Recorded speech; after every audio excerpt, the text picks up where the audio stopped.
ছাড় আমাকে। তুই কি ভেবেছিস জোর করে বিয়ে করলেই আমার মন পাবি? মন দিয়ে কি করব বলেন তো? এখন তো আপনার দেহটাই দরকার। মন আস্তে আস্তে এমনি পেয়ে যাব। ছোট লোক বদমাস, আমি আগেই বুঝতে পেরেছিলাম তোর উদ্দেশ্য ভালো না। লজ্জা করে না একটা মেয়েকে এসব কথা বলতে? মেয়ে কাকে বলছেন? আপনি কি ভুলে যাচ্ছেন একটু আগে পবিত্র কালেমা পড়ে আপনার সাথে আমার বিয়ে হয়েছে? না, ভুলিনি, কোনোদিন ভুলবও না, কারণ তুই আমাকে জোর করে বিয়ে করতে বাধ্য করেছিস। আপনি যাই বলেন, বিয়েটা কিন্তু হয়েছে আমাদের। তাই আমি এখন যা খুশি করতে পারি।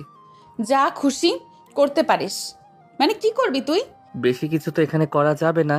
হাজার হোক, এটা তো কাজী অফিস। একটা কিস করি বরং। বাকি কাজ আমার সুন্দর বেডরুম করব। এই খবরদার আমার কাছে আসবি না, খুন করে ফেলবো। আপনার যদি শখ থাকে বাসর না করে বিধবা হবেন, তাহলে হন, আমার কোনো সমস্যা নাই। ঈশান, এক পাও এগোবে না কিন্তু। আর কিছু বলতে পারলো না তুলি। ঈশান তার ঠোঁট দিয়ে তুলির ঠোঁটটা বন্ধ করে দেয়। তুলির চোখ বড় বড় হয়ে গেল। ঈশান সত্যি এমনটা করবে সে ভাবেনি। ঈশান তুলিকে আরো একটু কাছে টেনে তার কোমরের ভেতর হাত দিয়ে তুলির পুরো শরীর অবশ হয়ে গেল। ঈশানের হাত আস্তে আস্তে উপরে উঠতে লাগে। তুলির চোখ আরো বড় হয়ে গেল। কি করছে ঈশান এসব? ঈশানের হাত তুলির বুকে স্পর্শ করতেই তুলির মেজাজ চরম খারাপ হয়ে যায়। সে ঈশানকে এক ঝটকায় ঠাটিয়ে দুটো থাপ্পড় মেরে দেয়। তারপর রাগী কণ্ঠে বলে, কুত্তা, তোর লজ্জা করে না সিনিয়র একটা মেয়ের সাথে এমন ব্যবহার করতে? না, করে না। আমার জানা মতে পৃথিবীর কোনো ছেলে মানুষের বউয়ের কাছে আসতে লজ্জা করে না। যার লজ্জা করে সে পুরুষই না। দূরে থাক আমার থেকে, সেটাই তোর ভালো হবে। ভালো খারাপ পরে হবে, আগে বাড়ি চলেন। কিছুতেই আমি তোদের বাড়িতে যাব না। আমি আমার বাড়িতে যাব। বিয়ের পরে স্বামীর বাড়ি শেষ ঠিকানা। বেশি কথা না বাড়িয়ে চলেন তো। ঈশান তুলিকে টেনে বাইরে নিয়ে আসে। তুলি হাত মোচড়ামুচড়ি করছে। ঈশান সেদিকে পাত্তা না দিয়ে তার বন্ধুদের বলে, তোরা চলে যা, আমি ওনাকে নিয়ে বাড়ি যাচ্ছি। বন্ধুরা সবাই মাথা নাড়িয়ে চলে গেল। ঈশান তুলির হাত ধরে টেনে একটা রিকশায় বসায়। তারপর রিকশাওয়ালাকে যেতে বলল। বেশ কিছুক্ষণ পরেই রিকশা ঈশানের বাড়ির সামনে থামতেই ঈশান তুলির হাত ধরে তাকে টেনে ভেতরে নিয়ে যায়। ঈশানের মা রান্না করছিল।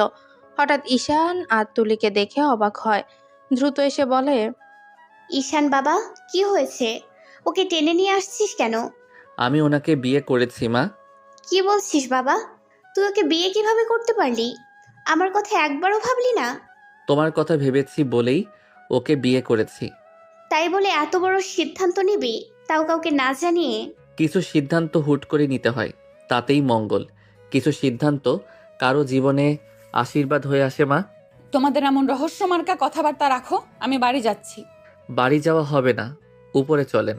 ঈশান তুলিকে টেনে উপরে নিয়ে যায়।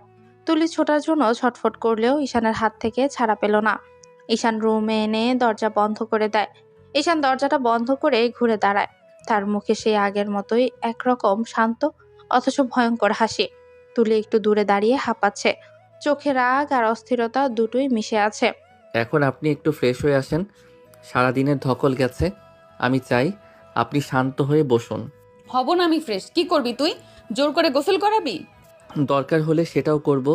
আপনি যদি রাজি না হন, আমি কিন্তু নিজেই ফ্রেশ করিয়ে দিতে পারি। কুত্তা, আমার কাছে আসবি না। এক পাও যদি এগিয়েছিস। বাক্যটা শেষ করতে পারলো না তুলি। ঈশান ঠিক তখনই এক পা এগিয়ে এলো। তার দৃষ্টি একদম স্থির, ঠোঁটে একটুখানি তার ছিলের রেখা। তুলি বুঝে গেল এই ছেলেটা কথায় থামবে না। আমি বলেছি ফ্রেশ হয়ে আসেন, শেষবারের মতো বলছি আপু। তুই আমাকে আপু ডাকিস, আবার এসব কথা বলিস কেমন করে? লজ্জা করে না? এখন তো আর আপু নন, স্ত্রী। সম্পর্কটা বদলে গেছে। এখন আপনি আমার নামের সাথে জড়ানো একজন নারী, তাই আচরণও বদলাতে হবে। ঈশানের গলা শান্ত, কিন্তু তার চোখে এমন এক দৃঢ়তা যা দেখে তুলির বুক কেঁপে উঠল। ও জানে ছেলেটা যেটা বলে সেটা করেও ফেলে। ঈশান, দূরে থাক, না হলে। ঈশান হালকা হাসে। তারপর ধীরে ধীরে সামনে এগিয়ে আসে। তুলি হঠাৎ ঘুরে দৌড় দিল ওয়াশরুমের দিকে। ঈশান অবাক হয়ে তাকিয়ে রইল কয়েক সেকেন্ড। আমি এখানে থাকবো, তুই বাহিরে যা। আমি তো কিছু বলিনি, শুধু ফ্রেশ হতে বলেছি। এখন দেখেন, আপনি ভেতরে গিয়ে লুকিয়েও পড়লেন। আমি জানি আপনি রাগ করেন, মানেই ভয়ও পান একটু। আমি কোনো ভয় পাই না, শুনেছিস? আমি তোর সেই ভয় পেয়ে থাকা মেয়েদের মতো না। জানি, তাই তো ভালোবেসে ফেলেছি। তুলির বুকটা হঠাৎ কেমন যেন ধক করে উঠল। কথাগুলো শুনে ওর রাগ আরো বেড়ে গেল। সে দরজার দিকে এগিয়ে গেল। দরজার ওপাশে দাঁড়িয়ে থাকা ছেলেটাকে অনুভব করলো। ভালোবাসা শব্দটা মুখে নিস না ঈশান। তোর এই জোর করা ভালোবাসা একদিন তোকে শেষ করে দিবে। হয়তো ঠিকই বলছেন, কিন্তু তাতে কিছু যায় আসে না। এখন আপনি ফ্রেশ হয়ে আসেন, আমি নিচে যাচ্ছি মার সাথে কথা বলতে। কথাগুলো বলে ঈশান ধীরে দরজার কাছ থেকে সরে গেল। তুলি দরজা ফাঁক দিয়ে তাকিয়ে রইল, চোখে একরাশ বিভ্রান্তি, রাগ আর অজানা ভয়। এই ছেলেটা, এটা কি সত্যিই আমার স্বামী এখন? না, কোনো ভয়ঙ্কর ফাঁদে পড়ছি আমি? আয়নায় নিজের মুখের দিকে তাকিয়ে তুলি দেখলো চোখের নিচে কালি, ঠোঁট কাঁপছে, কিন্তু ভেতরে এক অদ্ভুত কৌতূহল তৈরি হচ্ছে। ও বুঝতে পারছে না ঈশানের এই জোরের মধ্যে শুধু রাগ আছে নাকি কোনো গভীর রহস্য লুকিয়ে আছে। নিচ থেকে ধীরে ধীরে উপরে উঠছে ঈশান, হাতে এক গ্লাস পানি, চোখে সেই একই দৃঢ়তা। সিঁড়ির মাথায় উঠে তুলি বিছানার কোণে বসে আছে, ভ্রু কুঁচকে চুলগুলো এলোমেলো হয়ে আছে, তার চোখ লাল, মনে হচ্ছে অনেকক্ষণ রাগে আর অপমানে নিজেকে সামলে বসে আছে। খেতে চলেন, মা অনেকক্ষণ ধরে অপেক্ষা করছেন নিচে। খাবার আমার গলা দিয়ে নামবে না, শুনেছিস? কেন নামবে না? কারণ তুই যেভাবে ব্যবহার করেছিস আমার সাথে, আমি সেটা কোনোদিন ভুলবো না। আর না, কখনো তোকে ক্ষমা করব না। আমি কি ক্ষমা চেয়েছি? কথাটা শুনে তুলির বুকটা কেঁপে ওঠে। সে এক মুহূর্তের জন্য বিশ্বাস করতে পারছে না এই ছেলেটা এতটা নির্লজ্জভাবে সব বলতে পারে। তোর কোনো লজ্জা নাই ঈশান? আমি তোকে ঘৃণা করি। ঘৃণা ভালোবাসা এই দুইটার মধ্যে ব্যবধান খুব কম। সময় বলে দেবে আপনি কোনটা করছেন। আমি তোকে কিছুই না, শুধু একটা ভুল মানুষ মনে করি। তুই আমার জীবনের সবচেয়ে বড় ভুল। ভুলই যদি হতো তাহলে আজ আপনি আমার ঘরে আমার সামনে বসে থাকতেন না। আমার থেকে দূরে থাকিস ঈশান, আমি তোকে ঘৃণা করে বলেছি। আমিও তো বলিনি ভালোবাসি, তবে চাই আপনাকে পাশে রাখতে যেমন একজন স্বামী রাখে। তুলির বুকটা ধক করে উঠল। ঈশানের চোখে একটা অন্যরকম আগুন জ্বলছে, না রাগ আছে না ভালোবাসা, বরং এক অদ্ভুত রহস্যময় ধীরতা। তুই তুই সব কথা বলিস না ঈশান। তাহলে খেতে চলুন, না গেলে কিন্তু বাসর করব এখন। মুহূর্তে তুলির মুখের রং পাল্টে গেল, রাগ, ভয়, অপমান সব মিলিয়ে গলা আটকে গেল ওর। তুই সাহস করিস না, আমি তোর সাথে কিছুই করব না। আমি সাহসের কাজ করতেই পছন্দ করি। আপনি এখন সিদ্ধান্ত নেন, খাবেন না বাসর করবেন। তুলির হাত কাঁপছে, বুকের ভেতরে শ্বাস বন্ধ হয়ে আসছে। সে হঠাৎ উঠে দাঁড়ালো, রাগে গলাটা কাঁপতে বলে ওঠে, আমি তোর সাথে কিছুই করব না। তুই মানুষ না, দানব। হয়তো তাই, কিন্তু আপনি এখন আমার দানবের সংসারে আছেন, আপু নয়, স্ত্রী হয়ে। ঈশান ধীরে ধীরে দরজার দিকে হাঁটতে লাগলো। যাওয়ার আগে একবার থেমে তাকালো তুলির দিকে। সেই দৃষ্টিতে ছিল এক অদ্ভুত শান্তি, যেন সবকিছু আগেই পরিকল্পিত। 10 মিনিট সময় দিলাম, নিচে নামুন। না নামলে আমি কিন্তু কথা রাখবো। কথাগুলো বলে ঈশান দরজার বাইরে চলে গেল। তুলি স্থির হয়ে বসে রয়, গাল বেয়ে একটা অশ্রু গড়িয়ে পড়ল, কিন্তু সেটা দুঃখের না, অভিমানের, আর হয়তো একটু ভয়ও মিশে আছে তাতে। নিচের ডাইনিং টেবিলে বসে আছে ঈশান ও তার মা। টেবিলে ধোয়া ওঠা ভাত, মাছ ভাজা আর মায়ের হাতে বানানো ডাল। ঘরের বাতাসে গন্ধটা ছড়িয়ে পড়েছে, কিন্তু যেন কোথাও একটা ভারী নীরবতা ঝুলে আছে।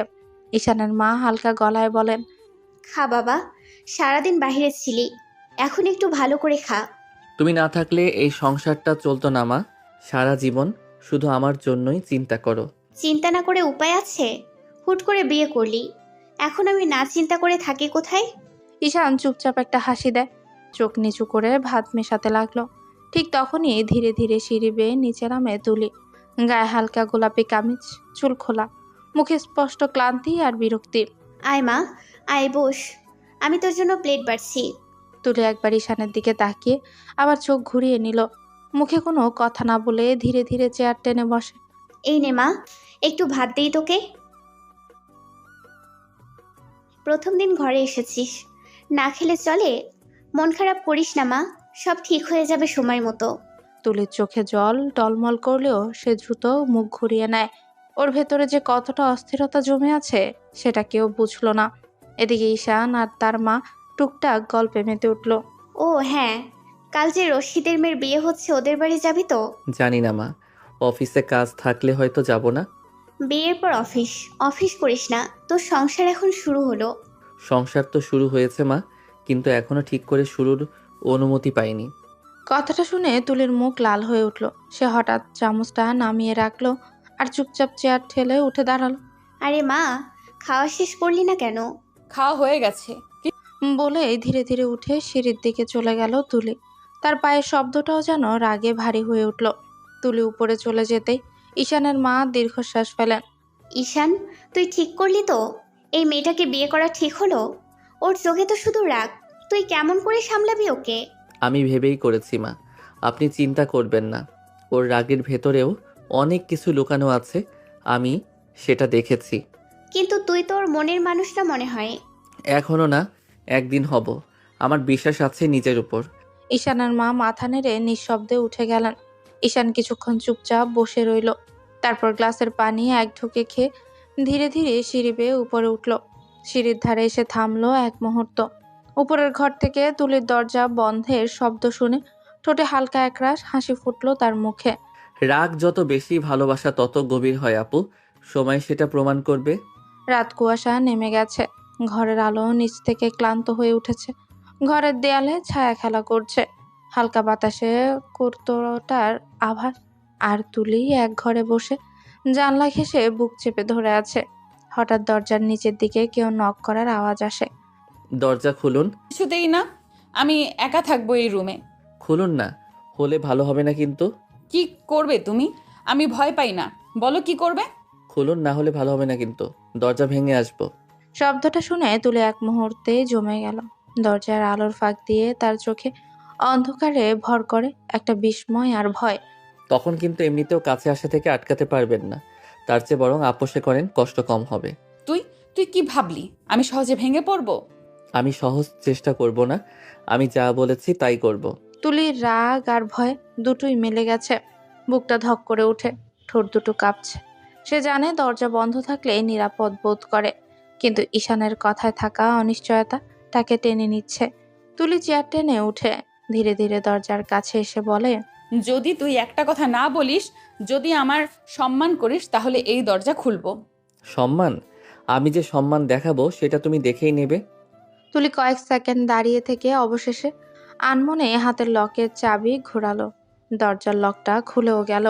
সে ধীরে ধীরে দরজাটা খুলে দেয়। চোখ মেলে দেখে সামনে দাঁড়িয়ে থাকা ছেলেটার মুখটা অচেনা, নির্ধারিত এবং একেবারেই অনড়। তুমি একবারও আমাকে জিজ্ঞাসা করনি আমি চাইবো কিনা। এখন আর সময় নেই আপু, আমরা দুজনেই এখানে আছি, আর সিদ্ধান্তটা নেওয়া হয়েছে। তুলি দরজা পুরো খুলে দিয়ে হালকা সরে দাঁড়ায়। ভেতরে ঢুকতে বলা না থাকলেও তার চোখ বলছিল তুই একটু দূরে থাক। ঈশান এক ধাপ এগিয়ে এসে কিছুই বলল না, কেবল তাকিয়ে রইল। আমি চাই সবকিছু ঠিকঠাক হোক। ঠিকভাবে? তুই যে আমাকে জোর করে এনেছিস, তোর কথায় আমি কি বিশ্বাস করব? দুজনের মধ্যেই একটা দীর্ঘ নীরবতা পড়ে গেল। ঘরের ভেতরের বাতাসটা থমকে গেল।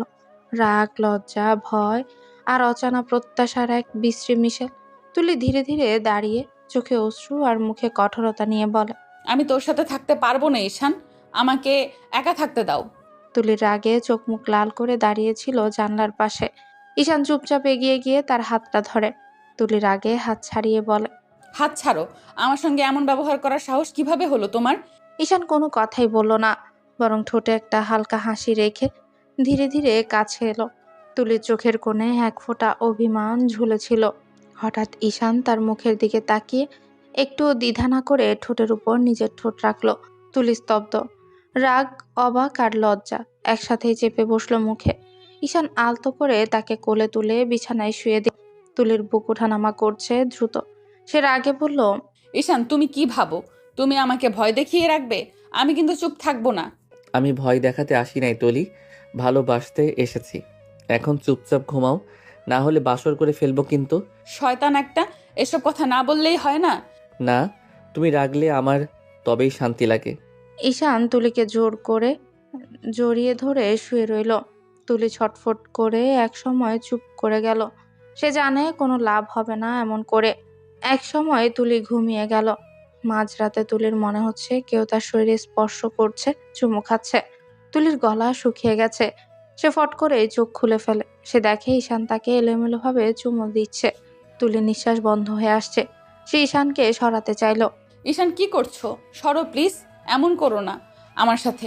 হুশ, কোনো কথা না, আদর করতে দাও। ঈশান তুলির ঠোঁট কামড়ে কিস করতে লাগলো। আর তুলি ছটফট করছে। ঈশান তুলির জামাটা উঠিয়ে বুকে মুখ ডুবিয়ে দেয়।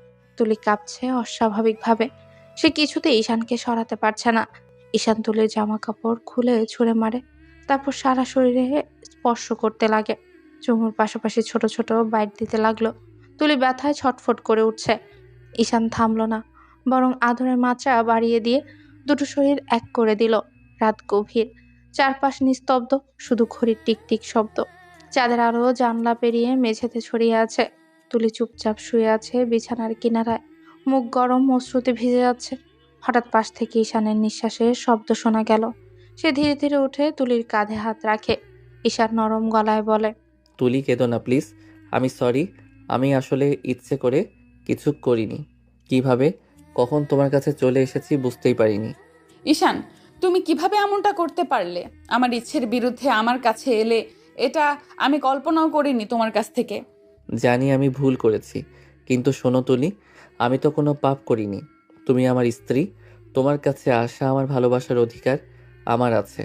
আমি শুধু তোমাকে ভালোবাসতে চেয়েছিলাম, কোনো কষ্ট দিতে না। ভালোবাসা যদি এমন হয় তাহলে আমি ভয় পাই ঈশান, আমি সত্যিই ভয় পাই। না তুলি, ভয় পাবে না। আমি কথা দিচ্ছি আর কখনো এমনভাবে কিছু করব না। আমি তোমার সম্মান, তোমার ইচ্ছা, সব কিছুর দাম জানি। তুলি ধীরে ধীরে তার চোখ তুলে তাকায়। ঈশানের চোখে অনুশোচনার ছায়া, ভালোবাসার আভা। তাদের মাঝে কয়েক মুহূর্তের নীরবতা। তারপর তুলি আস্তে করে ফিসফিস করে বলে, এখন আর কিছু বলো না ঈশান, শুধু লাইটটা নিভিয়ে দাও। ঈশান নিঃশব্দে উঠে সুইচ অফ করে দেয়। অন্ধকার ঘরে কেবল দুজনের নিঃশ্বাস মিশে রইল, একজনের অপরাধ বোধে আরেকজনের নিঃশব্দ কান্নায়। ভোরের প্রথম আলো জানলার পর্দা ছুঁয়ে ঘরে ঢুকছে। তুলি তখনও ঘুম ভাঙা মুখে বসে আছে বিছানার কোণে। চোখে ঘুম নেই, শুধু ক্লান্তি আর অস্থিরতা। ঠিক তখনই নিচ থেকে শোনা গেল এক পরিচিত কণ্ঠ। তুলিমা, কই তুলি? চমকে উঠল সে।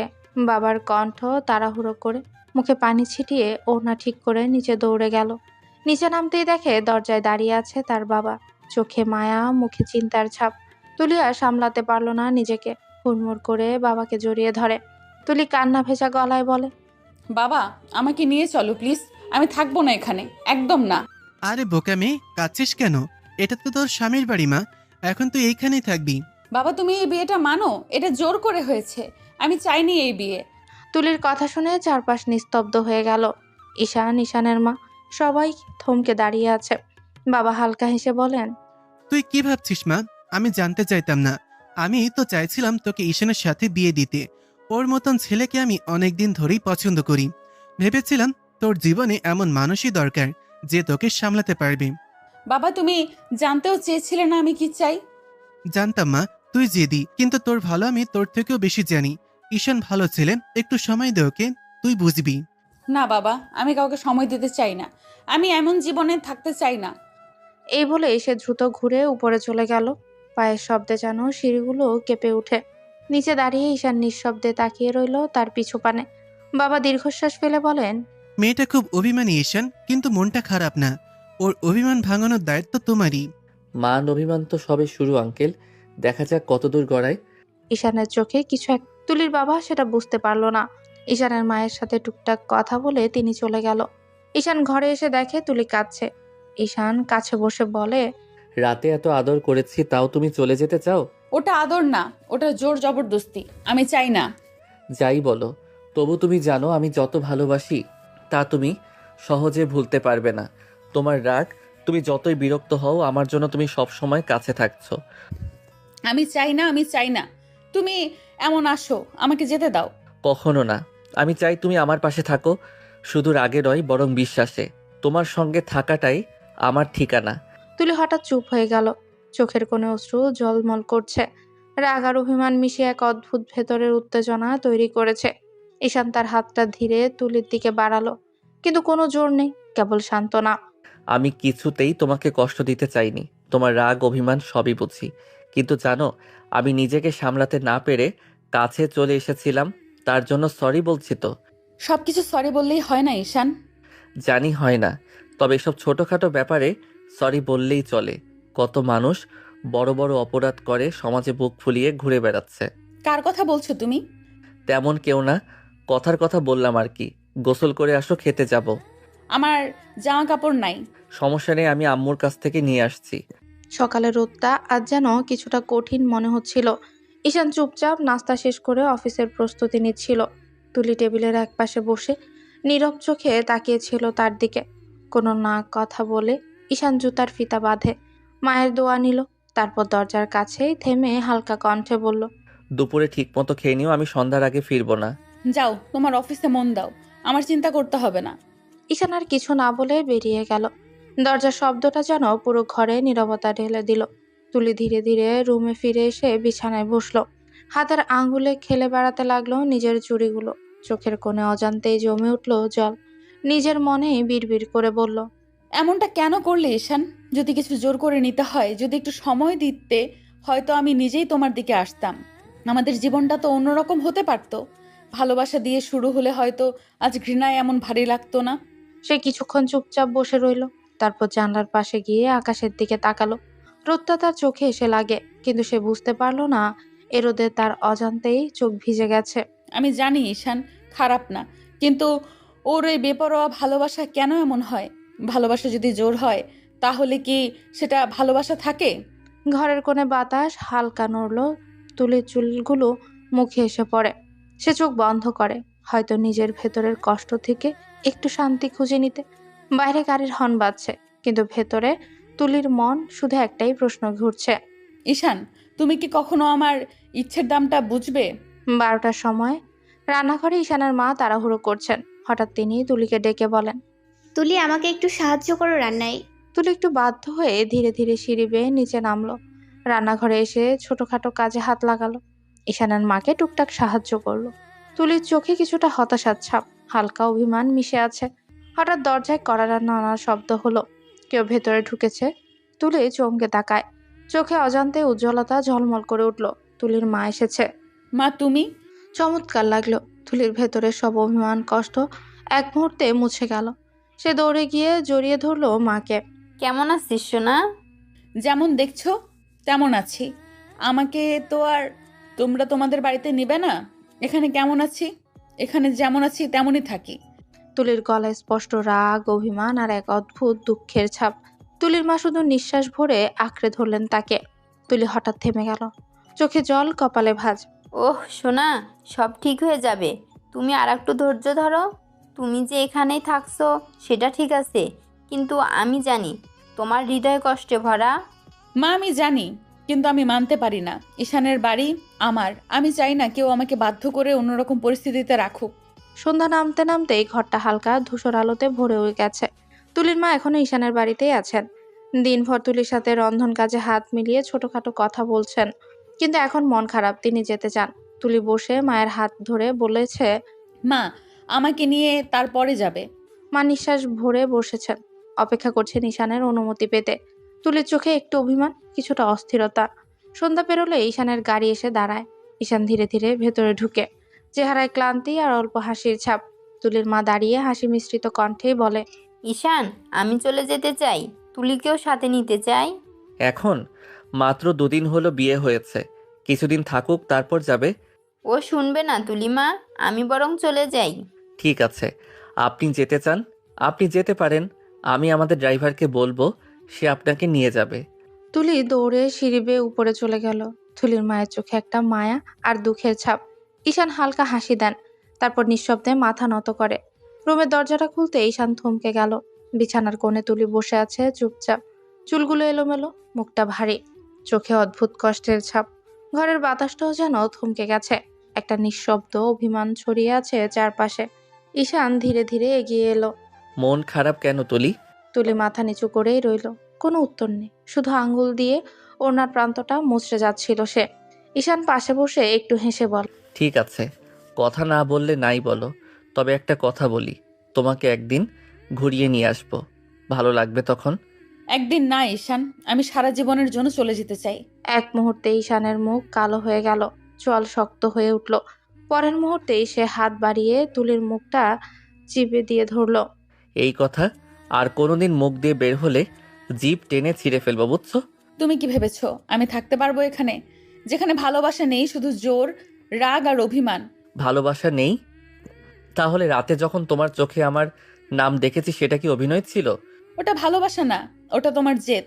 তুমি যা চাও তাই পাওয়ার অভ্যাস তোমার, কিন্তু আমি মানুষ, তোমার সম্পত্তি না ঈশান। ঈশান থম মেরে তাকিয়ে রইল কিছুক্ষণ, তারপর ধীরে ধীরে হাত নামিয়ে বলে, তুমি চাও আমি তোমাকে যেতে দেই? হ্যাঁ দাও। এই ঘরটা, এই সম্পর্কটা আমার সাথ রোধ করে দিচ্ছে। একটু নীরবতা নেমে এলো। বাইরে বাতাসে পর্দা দুলে উঠল হালকা শব্দে। ঈশান নিঃশব্দে উঠে দাঁড়ালো, জানলার দিকে তাকিয়ে বলল নিচু গলায়, তুমি যদি চলে যাও আমি আবারও তোমাকে ফিরিয়ে আনবো তুলি। যতবার যাবে ততবার টেনে আনবো, কারণ তুমি আমার, চাইলেও আমার, না মানলেও আমার। তুলি কোনো কথাই বলল না, শুধু চোখের জল চেপে রাখার চেষ্টা করলো। ঈশান দরজার কাছে গিয়ে থামলো এক মুহূর্ত, তারপর পেছন ফিরে তাকালো। তুমি অভিমান করতে পারো, রাগ করতে পারো, কিন্তু আমার থেকে পালাতে পারবে না তুলি, কারণ তুমি আমার জীবনের সেই অভ্যাস যা ছাড়া আমি বাঁচতে পারি না। দরজাটা আস্তে করে বন্ধ হয়ে গেল। নিঃশব্দে ভেঙে পড়ল তুলি, চোখ বেয়ে নেমে এলো অগণিত অভিমান আর অব্যক্ত ভালোবাসা। ঘরের ঘড়ির টিকটিক আর বৃষ্টির মতো দূরের কোনো সড়কের শব্দ, এগুলো ছাড়া চারপাশ নিস্তব্ধ। ঈশান নরম ধাপে মায়ের রুমের দরজার সামনে এসে থেমে গেল। দরজা খুলে ভেতরে ঢুকতেই তার মা বিছানায় বসে আছেন, মুখে হালকা উদ্বেগ আর চোখে রাতের ক্লান্তি। কোথাও ভুল হচ্ছে না তো বাবা? তুই যদি ভুল জেনে এমন কিছু করিস। না মা, আমি সব সত্যিই জানি। মায়ের কণ্ঠে একটা অশ্রুত চাপে উঠে সন্তানের প্রতি মা স্বভাবের আশঙ্কা। তিনি উঠেই ঈশানের হাত ধরে বসেন। তুই যে জন্য পদক্ষেপ নিলি সেটা ভুল হলে একজনের জন্য আমরা আরেকজনকে ক্ষতিগ্রস্ত করতে পারি না। ঈশান, যার যার পাপ তার শাস্তি, তারই গৌরব অপমান। মা, রক্ত কথা বলে, সেটা নেভানো যায় না। কিছু কথা লুকাতে পারি, কিছু সূত্রে বাঁধতে পারি, তবু রক্তের কণিকাগুলো চুপ করে থাকে না। তোর কথাটা সহজ করে বলতো, রক্তে কি বলছে? ঈশান চুপ করে কিছুক্ষণ বাইরে তাকিয়ে রইল, তারপর অল্প শব্দে বলল, ওর সঙ্গে আমার আলাপটা শুধু এখনকার ঘটনা না মা, তার অতীত, তার গোপন সবকিছু মিলিয়ে একটা ছবি গঠিত হয়েছে আমার সামনে। আমি দেখেছি এমন কিছু যা আর ছেড়ে দিলে নিজেকে ক্ষমা করতে পারবো না। আর তুমি যা ভেবেছো সেটা যদি ভুল হয় তাহলে নিজেকে ক্ষমা করতে পারবে তো? বিচার করার মালিক কি তুমি? আমি বিচার করতে যাচ্ছি না মা, আমি রক্ষা করতে যাচ্ছি। রক্ষা এমনভাবে যাতে কোনো আঘাত বাইরের দিকে ছড়ায় না। দুজনের মাঝেই যে রহস্যটা থাকবে সেটা বোঝা যাবে না, কিন্তু সেই রহস্যে আমরা দুজনেই বেঁচে থাকবো। মায়ের চোখে কিছু সন্দেহ, কিছু প্রশমন। তিনি ঈশানের কাঁধে হাত রাখেন, ঠিকই চাইছিলেন সন্তানের অদ্ভুত স্থিরতায় বিরতি দিতে। ওকে তুমি রক্ষা করবে বলছো?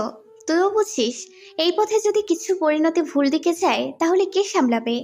আমার ছেলেটাকে আমি হারাতে পারি না। মা, আমি ওর প্রতি দায়বদ্ধ। ওর ভুল থাকুক বা না থাকুক, ওর নিঃস্বার্থ আমি চাইবো না হারাতে। ওর নিঃস্বার্থতা আমি চাইবো না হারাতে। আর যদি কখনো আমাদের ভিতরে কেউ চাও বিদ্রোহ করে, আমরা চুপচাপ থাকবো, কারণ সব কিছু প্রকাশ হলেই হারাতে হবে অনেক অজানাকে। রক্ত কথা বলে, এটাই আমাকে অচল করে তোলে, যাতে আমি বাকি সবার কষ্ট কমাতে পারি। মায়ের মনের মধ্যে একটা বিস্ময় জমে উঠল। তিনি জানেন ছেলের মহান জোর সিদ্ধান্তের ভেতর কিছু গোপন কারণ আছে, আর সেই কারণই তাকে বেছে নিতে বাধ্য করেছে। তবে মনে রাখিস আমি তোর পিছে আছি। তবে কখনো মনে করিস না এই বস্তুনিষ্ঠ রহস্য দিয়ে আমাদের সবার জীবন ক্ষতিগ্রস্ত করবে। তুমি যদি ভুল থেকেও সঠিক পথে আনো তবে আমার আশীর্বাদ আছে। আমি সব বুঝে নিয়েছি মা। এখন থেকে আমার কাজ হলো রাখা, ছাপিয়ে রাখা, আর যতটুকু দরকার সেসব ব্যথা নিজের মনে ধার করে রাখা। রাতে দুজন মা ছেলের মধ্যে সেই নীরব বন্ধুত্ব থাকলো। রক্তের অদৃশ্য নারী, গোপন সিদ্ধান্ত আর প্রতিশ্রুতির অশ্রুত ভাষা। বাইরে অন্ধকার গভীর হতেই ভেতরে গোপন কোনো আগুন জ্বলতে থাকে, যে আগুনের ধোঁয়ায় শীঘ্রই নতুন কোনো ঘটনা ভেসে আসবে। রাত গভীর, ঘরের আলো অল্প তিমির, কেবল মুড়ে পড়া পর্দার ফাঁক দিয়ে চাঁদের ম্লান আলো ঢুকে পড়ছে। ঈশান বিছানায় অচেতন চোখে তাকিয়ে রয়। তার মনে বারবার একটাই প্রশ্ন ঘুরপাক খাচ্ছে, কেমন আছে যে তার বা তার ক্ষতি চায়, তাদের ক্ষতি চায়। 3 দিনের মাঝেই যে তাকে একরাশ তথ্য দেওয়া হলো, যা যদি মিথ্যে হয় তাহলে এর পেছনে যে কোনো কুটুচাতুর্য বা ষড়যন্ত্রই লুকিয়ে থাকতে পারে। তিনি মনে মনে গলাচ্ছে ভুল বুঝাবুঝি, ইচ্ছে করে ভুল বোঝানো, নাকি কারো পরিকল্পিত ন্যাক্কারজনক ছল। ঈশান বেছে নেয়নি কোনো কিছুই, হুট করে। সে জানে কবে বড় সিদ্ধান্ত নিতে হয়, তবু আজ রাতটা অন্যরকম অস্থির। সে ভাবছে কারো অভিপ্রায়ে এমন অন্ধকার ছোঁয়া থাকলে সে ছায়া ঝেড়ে ফেলা দরকার। যাকে ছাড়া এই রহস্যটা প্রকাশ পায় তাকে সে ছাড়বে না, চাই সেটা একটি মাত্র মানুষই হোক বা পুরো একটা জাল হোক। বেশ কিছুক্ষণ নিজের মনেই ঘুরে ফিরে ভাবলো কোথা থেকে এসেছে সে খবর, কারা আছে ওর চারপাশে যারা এই ধরনের কটূক্তি করতে পারে। পরিচিত মানুষগুলোর ভেতর কি কেউ আছে, নাকি বাইরের কেউ, কে জানে। মনে মনে প্রতিজ্ঞা করলো যে জন এই তথ্য দিয়েছে সে মিথ্যাই বলুক বা না বলুক, তাকে খুঁজে বের করেই ছাড়বে। তুমুল চিন্তার মাঝে বারে বারে এই চোখে পড়ে ঘরের এক কোণে শুয়ে থাকা তুলির দিকে। ওর নীরব অবস্থা দেখেই একটা অদ্ভুত শান্তি মিশে যায় ঈশানের বুকের ভেতর। তুলি এই নরম অভিমানী মেয়েটি, যার ভেতর কেবল রাগ নয়, আছে ভাঙছে মাধুর্য। আজকের দিনের সব অচেনা কষ্ট ওর ভেতরে জমে আছে, আর ঈশানের মনে একটাই ভাবনা, ওকে রক্ষা করা। ঈশান ধীরে উঠে গেল বিছানার পাশ থেকে। ওর ধরফর ভাঙা শ্বাসও যেন এখন শান্ত। বড্ড সাবধানে তুলির কাছ থেকে দাঁড়ালো। নিস্তব্ধ ঘরে কেবল তাদের নিঃশ্বাসের শব্দ আর বালিশে চাপা হওয়া মৃদু মনোধন। তুলি ঘুমন্ত, মুখটা নরম, হাসি চোখের কোণে দীর্ঘ গভীর ক্লান্তির ছাপ। ঈশান মুচকি এসে ভেতরের সব তীব্রতা সামলে নিচু গলায় ফিসফিস করে বলে, তোমার কিছু হবে না তুলি, আমি আছি। তুলি কোনো কথা না বলে আরো নত হয়ে বিছানার কোণে সেটে গেল। ঈশান শান্ত করে তার হাতটা বুকে রাখলো। সেখানে তুলিরও কণ্ঠস্বর না থাকলে ওর হৃদয়ের কিছুটা যেন হারিয়ে যেত। ঈশান তা মেনে নিতে পারে না। হালকা এক ক্ষণ চুপ থাকার পর ঈশান ঠোঁট দিয়ে তুলির কপাল আলতো ছুঁয়ে দেয়। তারপর চোখে চোখ রেখে ফিসফিস করে বলে, কেউ ওর নিকটে আসবে না, কেউ ওকে আঘাত দিতে পারবে না আমি থাকলে। তুলি অচেতন চোখ খুলে অল্পটুকু চেয়ে থাকলো। ওর চোখে রাগ আর দুঃখ মিলেমিশে আছে, কিন্তু এই রাত্রির নিঃশব্দে ওর রাগটা আকস্মিকভাবে নরম হয়ে এসেছে। ঈশান কোনো বড় কথা না বলে শুধু ধীরে ধীরে তুলিকে জড়িয়ে ধরলো। এই জড়ানোতে ছিল ধাতভিত্তিক সান্ত্বনা, কঠোর সিদ্ধান্তের পটভূমিতে এক অশ্রুত্ব আশ্বাস। তার হাতে ছিল প্রতিজ্ঞা, কথা নয়, ওর কাঁধে ছিল অদৃশ্য অভিজ্ঞতার আশ্রয়। তারপর মুহূর্তেই ঈশান তুলির ঠোঁটের উপর আলতো করে চুমু দিল। সেটা ছিল কোনো আবেগ উদ্রেক নয়, বরং নির্ধারিত সান্ত্বনা, একটা ইশারা যেটা বলে, আমি আছি, ভয় পেও না। তুলি প্রথমেই অবাক হয়ে বুকে আঁকড়ে ধরল, তারপর আর কোনো প্রতিরোধ না করে চোখ বন্ধ করে নিল। ওর গালে অল্প কাঁপন, কিন্তু ভেতরে কেবল একটাই অনুভূতি, আশ্রয়। বাইরের জগৎ যতই জটিল হোক, এই নিঃশব্দ মুহূর্তেই ওর জীবনটা একটু শান্ত হলো। ঈশান ধীরে ধীরে মাথাটা নিচু করে তুলির কপালে আবার একবারের জন্য চুমু দিল। কিছুকাল দুজন বরফের মতো নিঃশব্দেই শুয়ে রইল, একজন অচেতন শান্তিতে আর একজন গভীর চিন্তায়। কিন্তু ঈশানের চিন্তা এখন আর শুধু রহস্য উন্মোচন নয়, ওর মধ্যে জন্ম নিয়েছে এক অদৃশ্য শক্তি, তুলির সুরক্ষায় জীবন বিলিয়ে দেওয়া। শেষে ঈশান একটা গভীর নিঃশ্বাস নিয়ে ছোট্ট গলায় বলে, ঘুমাও তুলি, ভোর হলে আমরা দুটোই দেখব কি করবে বাস্তবতা। আমি তোমার সঙ্গে আছি, চাইলে সারা জীবন থাকবো। পরের দিন সকালবেলায় ঈশান পুলিশ স্টেশনে পৌঁছায়। ধীরে ধীরে তার কাঁধে ভর দিয়ে বসা ভার কেবল চোখে বোঝা যাচ্ছিল। স্যার, আমার স্ত্রীকে কেউ ক্ষতি করতে চাইছে। আপনি কি করে বুঝলেন? সে কি তার উপরে অ্যাটাক করছে? না স্যার, ওর উপর শারীরিক হামলা হয়নি, বুদ্ধি ব্যবহার করে কেউ বিপদ তৈরি করছে। বুদ্ধি দিয়ে? কিভাবে? ঈশান হাতের নিচ থেকে একটা ছোট্ট পার্সেল বের করে। আমার কাছে একটি পার্সেল এসেছে, দেখুন। পুলিশ খুলিয়ে পার্সেলটা চোখে দেখে একটা ছবি, যেখানে দেখা যাচ্ছে তুলির হাতে ছুরি এবং একজন আঘাতপ্রাপ্ত। দেখুন স্যার, এখানে বোঝা যাচ্ছে তুলি লোকটাকে খুন করছে, কিন্তু আসলে এই সময় তুলি এখানে উপস্থিত ছিল না। আপনি কিভাবে জানলেন এটি সত্যি নয়? হতে তো পারে যে তিনি খুন করেছেন। হতে পারে না স্যার, এটা আরও 5 বছর আগের ঘটনা। আমার বাবা যখন খুন হন তখন আমি আর তুলি একসাথে ছিলাম। তখন আমাদের বিয়ে হয়নি, কিন্তু আমরা ভালো বন্ধুর মতো ছিলাম। ঈশানের চোখে সেই দিনের স্মৃতি ফিরে আসে, কিভাবে তুলির সাথে ছোটবেলায় বন্ধুত্ব গড়ে উঠেছিল, কিভাবে তিনি ওকে সিনিয়র একজন ভালো আপু হিসেবে জানতো।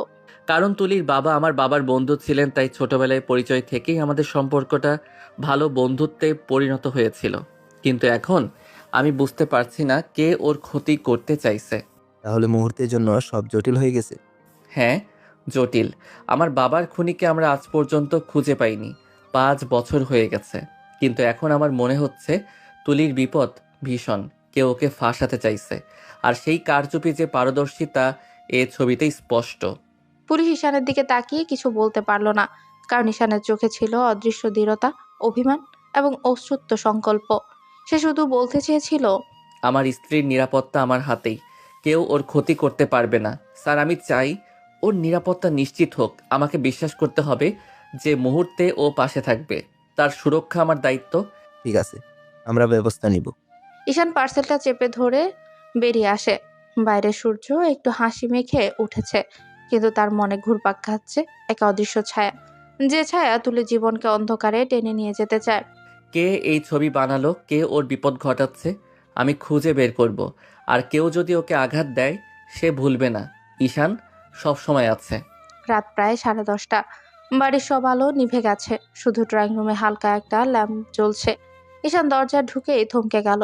তুলি সোফার এক কোণে বসে আছে চুপচাপ, চোখে ঘুম নেই, মুখে অভিমান জমে আছে বহুদিনের। ঈশান ধীরে ধীরে কাছে গিয়ে দরজা ভেজিয়ে দিল, তারপর নিঃশব্দে পেছন থেকে হাত রাখলো তুলির কাঁধে। তুলি চমকে উঠে বলে, কি করছো তুমি? এভাবে চুপি চুপি আসছো কেন? ঈশান কিছু না বলে শুধু তাকিয়ে রইল ওর মুখের দিকে। হঠাৎই ঝুঁকে পড়ল, তুলিকে বুকের ভেতর টেনে নিল। তুলির শরীর শক্ত হয়ে গেল। ছেড়ে দাও ঈশান, কি হয়েছে তোমার? ঈশান ওর গলার পাশে মুখ ডুবিয়ে মৃদু স্বরে বলল, জানি না, আজ তোমাকে খুব ভালোবাসতে ইচ্ছা করছে। আলতু ফালতু কথা বলো না ঈশান, আমার মেজাজ গরম হয়ে যাচ্ছে। গরম হোক, তবু আমি তোমার স্বামী, তোমাকে ভালোবাসতেই পারি। আমি তোমাকে মানি না, বুঝলে? তুমি আমার কিচ্ছু না। মানো বা না মানো, তুমি শুধু আমার। তোমার রাগ, তোমার এই চুপ থাকা, এমনকি তোমার অস্বীকারও আমারই লাগে। বেশি কথা বলো না এখন, শুধু থাকো একটু শান্ত হয়ে। তুলি আর কিছুই বলল না। ঈশান আলতো করে ওর হাত ধরল, ধীরে ধীরে টেনে নিল বিছানার দিকে। তুলি প্রতিরোধ করার চেষ্টা করলো, কিন্তু নিজের বুকের ধরফরানি লুকাতে পারলো না। ঈশান ফিসফিস করে বলল, এই নীরবতা, এই রাগ, সব কিছুতেই তোমাকে ভালোবাসতে মন চায় জান। তুলি চোখ বন্ধ করে চুপ করে থাকলো। ঈশান ওকে পাশে শুইয়ে দিল, কপালে চুমু খেয়ে বলল, যত অভিমানী করো, আমি হার মানব না। তুমি আমার সব সময়ের মতো। ঘরের বাতাসে মিলিয়ে গেল তুলির মৃদু নিঃশ্বাস আর ঈশানের নরম কণ্ঠস্বর। অভিমানের ভেতরে ভালোবাসা, ভালোবাসার ভেতরে চেপে রাখা চোখের জল। ঈশান সময় না নিয়ে তুলিকে আদর করতে শুরু করলেও বাধা দিতে চেয়েও পারল না। আস্তে আস্তে ঈশান বিলীন হয়ে গেল তুলির মাঝে। তুলি চোখ বন্ধ করে নিল, তার চোখ দিয়ে দুফোঁটা পানি বের হয়ে গেল। নিস্তব্ধ রাতে একটা সময় তুলি ক্লান্ত হয়ে ঘুমিয়ে পড়ল। তখন ঈশানের ফোনে টুম করে একটা মেসেজ আসে। সেখানে লেখা, যাকে যত্ন করে বুকে রাখছো সেই তোমার বাবার দেহ থেকে প্রাণ বের করে নিছে। কে আপনি? আমি কে সেটা না জানলেও চলবে, কিন্তু ভেবে দেখো, কারো বুকে রাখছো, সে আবার তোমার হৃদয়টা বের করে আনবে না তো? ঈশান ভীষণ চিন্তিত হয়ে গেল মেসেজটা দেখে। কে হতে পারে এই লোক যে এত কিছু জানে আর বুঝতেই পারছে না সে কে? ভোরের আভা মুছে গেলে দুপুরে আকাশ নরম ছায়ায় ঢাকা। ঈশান ঠিক করলো বাইরে নিয়ে যাবে, কিছুটা বেরিয়ে ঘুরলেই হবে। আলো, আবহাওয়া, মন খুলে যাবে। তুলির চোখে অস্বস্তি থাকা সত্ত্বেও সে অস্বাভাবিক শান্ত। চুপচাপ জবাব দিল না যেতে চায় না বলেই ছিল। ঈশান, আজ না যাই প্লিজ, আমি ঘরেই থাকবো। একবার বাইরে চলে আসো, একটু বদলে যাবে। আমি সঙ্গে আছি, ভয়ের কি আছে? তুমি তো জানো আমি কেমন বেদনাদায়ক সময় পার করছি। আমি বাইরে গেলে নিশ্চয়ই ভালো লাগবে না। আমি আছি তোমার সাথে। আমি ছাড়া তো কেউ তোমাকে কিছুই করতে পারবে না। চাইলে আমরা নীরব জায়গায় যাব না, ব্যস্ত সড়ক কিংবা জনসমাগমে। তুলি শেষমেশ সম্মতি জানালো, মুখে ঠোঁট কুঁচকে অভিমানটা রেখে। ঈশানের সঙ্গে বেরিয়ে এলো তারা। গাড়ি, রাস্তা, মানুষের ভিড়। ঈশান হঠাৎ করে হেসে বলে, আজকে শুধু একটু হাঁটবো, কিছু খাবো, দেখবে মন মানিলে বদলে যাবে। কিছুক্ষণ পরেই তারা এক জনবহুল পার্কের দিকে এলো। শিশুরা খেলছে, লোকজন চায়ের কাপ হাতে হাঁটছে। তুলি একটু স্বস্তি পেল, কিন্তু হঠাৎই অদৃশ্য কোনো ছায়ার মতো একটা ব্যক্তি আক্রমণের চেষ্টা করে। সে তোলাবাজি না করে তুলির দিকে ঝাঁপিয়ে পড়ল। ধাক্কা, ধুলোবালি। তুলি একটা মুহূর্তের জন্য স্তব্ধ হয়ে গেল। সাহায্য, কেউ আমাকে ধরেছে। ঈশান দৌড়ে চলে আসে। ঈশান ঝাঁপিয়ে পড়ে লোকটার উপর। ছাড়ো ছাড়ো, আমাকে বাঁচাও ঈশান। ঈশান আক্রমণকারীকেও উঠে ধরতে চাইল, কিন্তু আশেপাশের লোকজন এলোমেলো ভিড়ে মিশে গেল। যে ছায়াটাকে তুলি দেখেছে সে অদৃশ্য হয়ে গেল ঠিক আগের মতো। মানুষজন হট্টমট্ট করলো, কেউ বলল দেখেও কোনো লক্ষণ্ড চলে গেল। ও কোথায় গেল? কেউ দেখছো কি ওই ছেলেটাকে? আমি কিছু দেখতে পাইনি স্যার, কেবলই একটা ছায়া ভেসে এলো। তুলি কাঁপছে, চোখে জল, হাত পা কাঁপছে। ঈশান দ্রুত তার মোবাইল বের করে পুলিশের নাম্বারে ডায়াল করে, কড়া কণ্ঠেই বলে, আমার স্ত্রীর উপর আক্রমণ হয়েছে, এখনই পুলিশ পাঠান। আমরা পার্কে আছি, তাড়াতাড়ি আসুন। পুলিশ বেশি সময় নেয়নি, কিছুক্ষণ পরেই তারা এসে পড়ে পার্কের আশপাশ ঘোরাও করে। তবু আক্রমণকারীকে আর খুঁজে পাওয়া গেল না। পার্কে মানুষ দেখা, ফুটপাতের আলোর নিচে ছায়া মিলিয়ে গেছে। পুলিশ আশপাশ নথিবদ্ধ করলো, সিসিটিভি চেক করার কথা বলল, কিন্তু সিসিটিভির ফুটেজও দেখা গেল নীরব কিছুই। অদ্ভুতভাবে সবই শূন্য।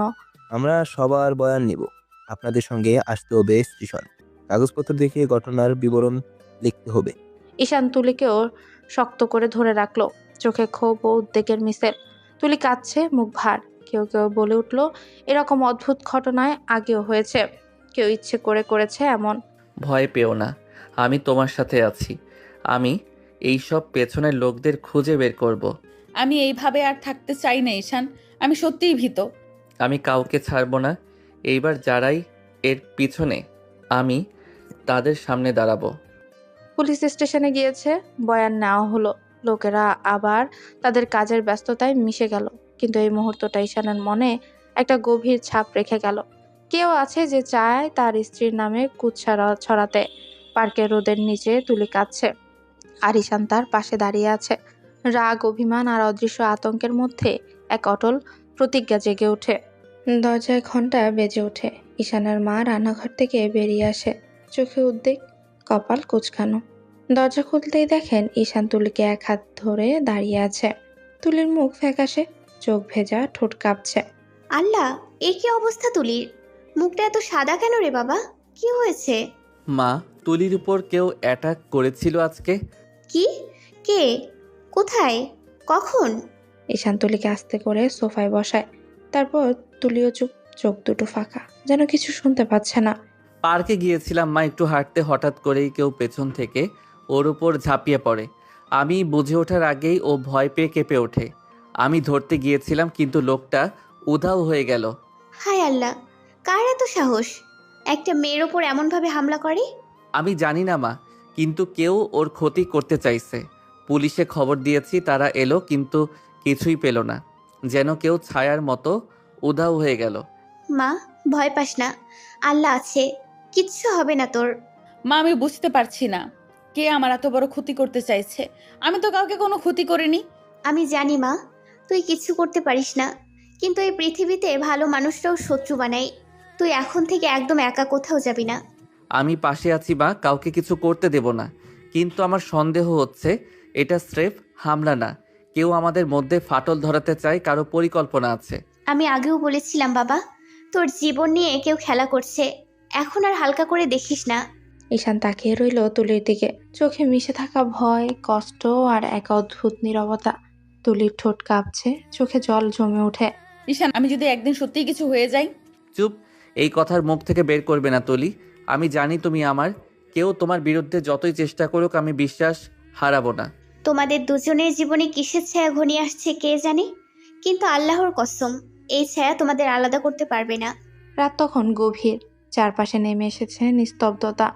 জানলার ফাঁক দিয়ে চাঁদের আলো এসে পড়েছে তুলির মুখে, নরম আলোয় ওর চোখ দুটো আরো ভেজা দেখছে। বিছানার একপাশে বসে তুলি হঠাৎই বলে, আচ্ছা ঈশান, তুমি আমাকে বিয়ে করলে কেন? সত্যি করে বলো। ঈশান থেমে যায়, হাতে ধরা পানির গ্লাসটা নামিয়ে রাখে টেবিলে।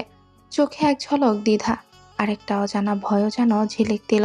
এই প্রশ্নটা কেন হঠাৎ? কারণ আমি জানতে চাই, তুমি যদি সত্যি আমার ভালো চাও তাহলে লুকিও না কিছু, না হলে আমি এক্ষুনি বাড়ি ছেড়ে চলে যাব।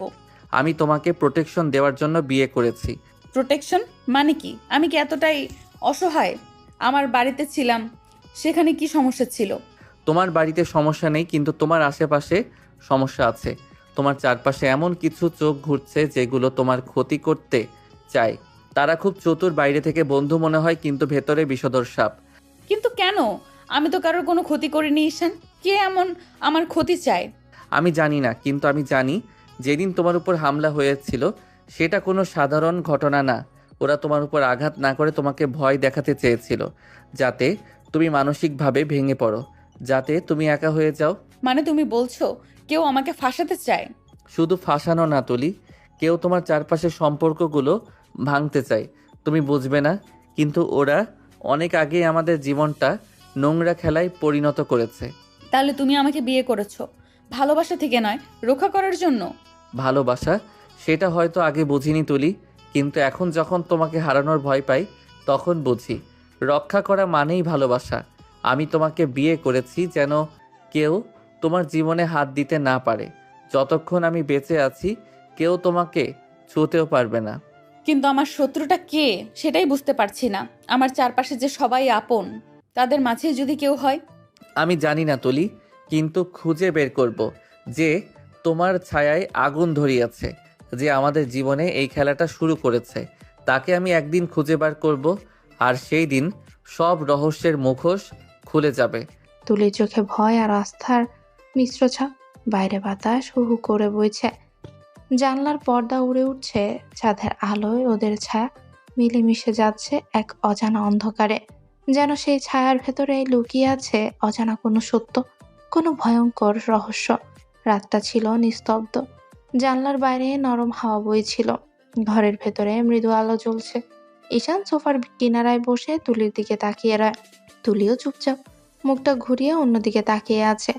একটু সময় চুপ থেকে ঈশান হঠাৎ নরম স্বরে বলে, আমি না হয় এতদিন বিয়ে করিনি কারণ আমার বয়স খুব বেশি নয়, কিন্তু তুমি কেন এতদিন বিয়ে করনি তুলি? এমনিতেই তুমি মেয়ে মানুষ, তার উপর সিনিয়র। তুলি চমকে তাকায়, তারপর চোখ নামিয়ে চুপ করে যায়। মুখে কোনো কথা নেই, শুধু একরাশ চাপা অস্তিত্ব। ঈশান ভ্রুকুচকে তাকিয়ে রয়। কিছু লুকাচ্ছ কেন?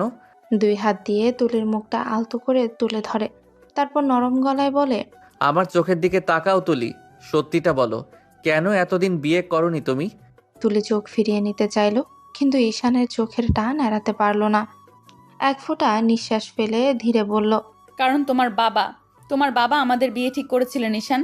সেই দিনই আঙ্কেল খুন হলেন। আমি তখন খুব ছোট, কিন্তু সেদিন আঙ্কেল হেসে বলেছিলেন তুমি আমার ছেলের হবু বউ। সেই কথাটা আজও কানে বাজে। সেই দিনের পর আর কিছুই আগের মতো ছিল না। আমি চেষ্টা করেছি ভুলে যেতে, কিন্তু পারিনি। তুমি আমার হবু স্বামী, এই কথাটাই যেন বুকের ভেতর খোদাই হয়ে গিয়েছিল। তাই আর কোনো সম্পর্ক, কোনো বিয়ে, কোনো কিছুই করতে পারিনি। ঈশান ধীরে ধীরে তুলির দিকে এগিয়ে এলো, চোখে হালকা ঝিলিক, ঠোঁটে একরাশ নরম হাসি। তাহলে মানে তুমি আমাকে ভালোবাসো, তাই না? তুলি এক মুহূর্ত চুপ করে রইল, তারপর মুখ নামিয়ে নিল। চুলের গোছা কপালের উপর এসে পড়েছে, নিঃশ্বাস ভারী হয়ে উঠছে। চোখের দিকে তাকাও তুলি, আমার চোখে তাকিয়ে বলো ভালোবাসো আমাকে। হ্যাঁ ঈশান, ভালোবাসি। আমি আগের সেই দিন থেকে, যখন আমি জানতামই না ভালোবাসা কি জিনিস। ঈশান থেমে গেল এক মুহূর্ত, তারপর এগিয়ে এসে তুলির কপালে আলতো করে চুমু এঁকে দিল। তুমি জানো না তুলি, এই কথাটার জন্য আমি কত দিন অপেক্ষা করেছি। এখন শুধু তুমি, আমি আর আমাদের সেই অসম্পূর্ণ গল্পটা পূর্ণ হবে। তুলি চুপচাপ চোখ বন্ধ করে রইল। বাইরে তখন হালকা বাতাস, জানলার পর্দা দোলাচ্ছে, আর ঘরের ভেতর ছড়িয়ে আছে এক নরম ভালোবাসার গন্ধ। যেন অতীতের কষ্ট, ভুল বোঝাবুঝি আর রহস্য সব মিলেমিশে একটাই অনুভূতিতে থেমে গেছে, তা হলো ভালোবাসা। ঘর জুড়ে তখন এক অদ্ভুত নীরবতা। জানলার পর্দা হালকা দুলছে, বাতাসে সন্ধ্যার নরম আলো মিশে আছে। তুলি সোফার পাশেই বসে আছে, চোখে একরাশ লজ্জা আর শান্তি মিলেমিশে এক অদ্ভুত মায়া। ঈশান ধীরে ধীরে তার কাছে এগিয়ে এলো, চোখে গভীর টান, ঠোঁটে হালকা হাসি। এক মুহূর্ত থেমে ঈশান আস্তে করে তুলির মুখটা নিজের হাতে নেয়, তারপর কোনো কথা না বলে তুলির ঠোঁটে নিজের ঠোঁট ডুবিয়ে দেয়। নরম, মায়াময়, তবু ধীর। তুলির বুকের ভেতর কেমন একটা দোলা লাগলো, যেন এতদিনের রাগ, ভয় আর কষ্ট সব একসাথে গলে যাচ্ছে। চুমুটা শেষ করে ঈশান ধীরে ধীরে বলল, তাহলে আমি যখন তোমাকে জোর করে বিয়ে করলাম তখন মেনে নিলে না কেন তুলি? আমি তো ভেবেছিলাম তুমি শুধু রেগে আছো, সময় গেলে বুঝবে আমি ভালোবেসেই করেছি। তুলি চুপ করে রইল কিছুক্ষণ, চোখ নামিয়ে হাতের আঙ্গুল ঘোরাতে লাগলো, তারপর ধীরে ধীরে বলল, আমার মনে হয়েছিল তুমি আমাকে ভালোবাসো না, অন্য কোনো কারণে বিয়ে করেছো। তোমার চোখে তখন রাগ দেখেছিলাম, ভালোবাসা না। তাই তোমাকে মেনে নিতে পারছিলাম না ঈশান। মনটা ভয় পেত যদি সবটাই কোনো পরিকল্পনা হয়, যদি আমি শুধু একটা কারণ হয়ে যাই তোমার জীবনে। ঈশান নিঃশ্বাস ফেলল। তুলি চুলের গোছা সরিয়ে তার কপালে আলতো করে হাত রাখলো। আমি জানি আমি ভুলভাবে তোমার জীবনে এসেছি, কিন্তু বিশ্বাস করো তুলি, আমি তোমাকে শুধু আমার নামে বাঁধতে চাইনি। আমি তোমাকে আমার জীবনে চাইছিলাম। তোমাকে হারানোর ভয়েই হয়তো আমি ভুল পথে হেঁটেছিলাম। তুলি তাকালো ঈশানের চোখে। সেই চোখে আর রাগ নেই, কেবল মায়া আর অপরাধ বোধের গভীর ছায়া। তুলির ঠোঁট কাঁপলো, তারপর খুব আস্তে করে বলল, যদি সত্যিই ভালোবাসো তাহলে প্রমাণ দিও, কিন্তু জোর করো না। ভালোবেসে এখন থেকে প্রতিটা দিন তোমাকে বোঝাতে চাইবো তুলি, যে আমার ভালোবাসায় কোনো কারণ নেই, আছে শুধু তুমি। ঘরের বাতাস নিঃশব্দ হয়ে গেল। দুজনের নিঃশ্বাস এক হয়ে মিশে গেল নরম আলোয়। তাদের চোখের ভাষা যেন বলে উঠল, ভালোবাসা কখনো জোরে না, বরং ধীরে ধীরে জয় করে নেয়। দুটো মন, দুটো আত্মা আজ ভালোবাসার কাছে আবারও আসলো। সারা ঘর জুড়ে শুধু নিঃশ্বাসের শব্দ। বাড়ি খেতে লাগলো। পরের সকাল, সূর্যের আলো জানলার ফাঁক গলে তুলির মুখে এসে পড়ছে। আজ ওরা দুজন একসাথেই তুলিদের বাড়িতে যাচ্ছে। তুলি পরেছে হালকা গোলাপি শাড়ি, ঈশান পরেছে নীল শার্ট, কালো প্যান্ট। দুজনের চোখে এক ধরনের প্রশান্তি। আগের রাতের সব ভুল বোঝাবুঝি যেন মিলিয়ে গেছে। তুলিদের বাড়িতে পা রাখতে তুলির বাবা খুশি মুখে এগিয়ে এলো। এসো বাবা ঈশান, এসো মা তুলি, তোমাদের একসাথে দেখে মনটা ভরে গেল। তারা বসতে ডাইনিং রুম থেকে ভেসে এলো আরেকজনের গলা। আমি শুধু বলছি মেয়েটাকে ঈশানের সাথে বিয়ে দিয়ে ঠিক কাজ করনি রহমান ভাই। কেন আশরাফ ভাই, ঈশান খারাপ ছেলে নাকি? খারাপ বলছি না, কিন্তু আমার ছেলে রায়ান লন্ডন থেকে মাস্টার্স করেছে। ওর ক্যারিয়ার, স্ট্যাটাস সব কিছুতে এগিয়ে। তুলি এমন যোগ্য ছেলের বউ হলে বানাতো, ঈশানের সাথে ডিভোর্স দিয়ে দেয়। এই কথা শুনে তুলি ভ্রু কুঁচকে থাকায়। ঠিক তখনই ঈশান আস্তে করে ঘরে ঢুকে বলে, আঙ্কেল, একটা প্রশ্ন করতে পারি? কি প্রশ্ন? আপনি ডিভোর্সের কথা বললেন, জানতে ইচ্ছে করছে এতে আপনার এত আগ্রহ কেন? ডিভোর্স হলে আপনার কি লাভ? ঘরে এক মুহূর্তেই নীরবতা নেমে আসে। তুলির বাবা অবাক হয়ে তাকিয়ে আছেন আশরাফের দিকে। আশরাফ সাহেব একটু অস্বস্তিতেই হেসে বলেন, লাভ ক্ষতির কথা নয় ঈশান, আমি শুধু বাস্তব বলছি। তুমি ভালো ছেলে ঠিকই, কিন্তু তুলির যোগ্য নও। যোগ্যতা যদি টাকা বা সার্টিফিকেটে মাপা হতো তাহলে ভালোবাসা শব্দটার কোনো মানেই থাকতো না আঙ্কেল। তুলির চোখে জল এসে যায়, কিন্তু সে নিজেকে সামলায়। সামনে এগিয়ে সে ধীর গলায় বলে, আপনাকে এসব ভাবতে হবে না আঙ্কেল। আমি ঈশানের সাথে খুব ভালো আছি, আর আমি কাকে ভালোবাসবো, কাকে বিয়ে করব, সেটা আমার নিজের সিদ্ধান্ত। ঘরের বাতাস ভারী হয়ে যায়। আশরাফ সাহেব কিছু বলতে চাচ্ছিলেন, কিন্তু ঈশান শান্ত গলায় যোগ করে, আমরা একে অপরকে বুঝে ভালোবেসেছি। সম্পর্কটা কাগজে লেখা নয়, মনে গাথা। আমি জানতাম তুই এমন করে নিজের সম্পর্ক রক্ষা করবি তুলি। আমি একবার কাউকে আমাদের মাঝে আসতে দেব না। ঈশান তাকিয়ে থাকে তার দিকে। চোখে মায়া, ভালোবাসা আর প্রতিজ্ঞা একসাথে মিশে আছে। তুলির চোখে এক ফোঁটা হাসি খেলে যায়। সব ভুল বোঝাবুঝি, সব ভয় যেন মিলিয়ে যাচ্ছে একে একে। রাত নামতেই তুলিদের বাড়িতে এক অন্যরকম ভয়াবহ। আঙিনায় হালকা আলো, হাওয়া বয়ে যাচ্ছে টুকটাক করে। রান্নাঘর থেকে ভেসে আসছে গরম খিচুড়ির ঘ্রাণ। তুলির মা নিজ হাতে রান্না করছেন। ঈশানের জন্য নানান আয়োজন, মুরগির রোস্ট, পোলাও, রেজালা, দই, আর শেষে মিষ্টি দই। তুলি রান্নাঘরে ঢুকে হেসেই বলে, মা, এত সব কেন করছো? রাজা মহারাজা আসবে নাকি? তোমার স্বামী রাজা না হলে কে রাজা? মেয়ের জামাই ঘরে এসেছে, একটু যত্ন না করলে মানায়? তাই নাকি মা? তাহলে আজ আমি রাজা? তাই তো বাবা, আজ রাজা তুমি। ঈশান, খা বাবা, এতদিন পর তোদের একসাথে দেখছি, মনটাই ভালো হয়ে গেল। আঙ্কেল, এমন খাবার খেয়ে কেউ খারাপ থাকতে পারে না। খাও খাও, পরে কিন্তু আম্মুর প্রশংসা করতে ভুলে যেও না। প্রশংসা না করে উপায় আছে? এমন রান্না যে মিস করলে অপরাধ হয়।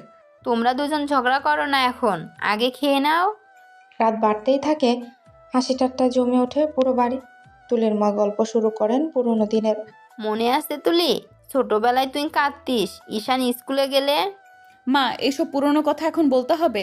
তাহলে তো ছোট থেকে আমার ভক্ত ছিলে তুমি। তখনই বুঝেছিলাম এই দুইজন একদিন না একদিন একসাথে হবেই।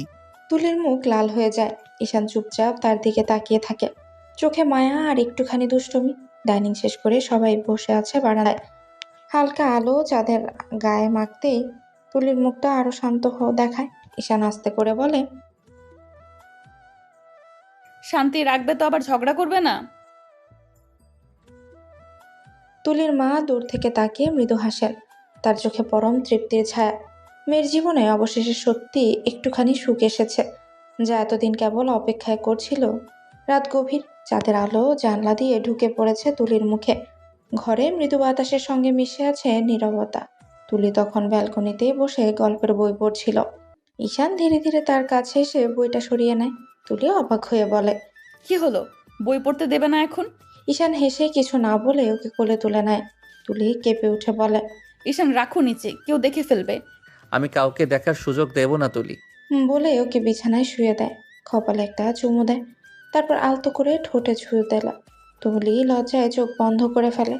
দুজনের মাঝে এক নিঃশব্দ মুহূর্ত নেমে এলো, যেখানে শব্দহীন ভালোবাসা ছড়িয়ে পড়লো পুরো ঘরে।